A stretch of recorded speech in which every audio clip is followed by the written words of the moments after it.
Ei no loomulikult, ega ma siin ei ole midagi vaielda, ses mõttes peaks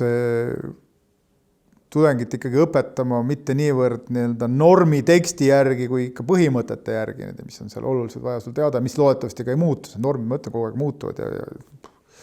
siin ümber elavad, aga on teatud sellised kategooriad ikkagi, mis on suhteliselt ikkagi jäävad olnud siin aastasadade vältel, et need võiks endale selgeks katsuda teha.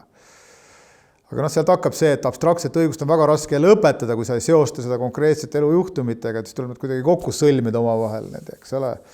Et me suudaksime mõista, et ka ühes hästi lihtsas, näiliselt hästi lihtsas asjas on tegelikult väga palju õiguslikke küsimusi üleval, mida me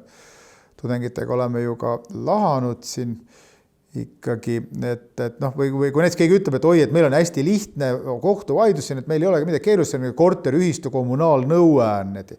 Aga kui sa hakkad õiguslikult avama, sa mõtled, kuule, et seal on 100 niisugust õigusprobleemi on olemas, alates sellest, mis see ühistu üldse on,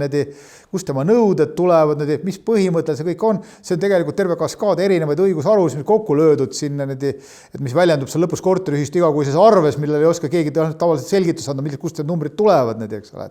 Et see ei ole nii lihtne,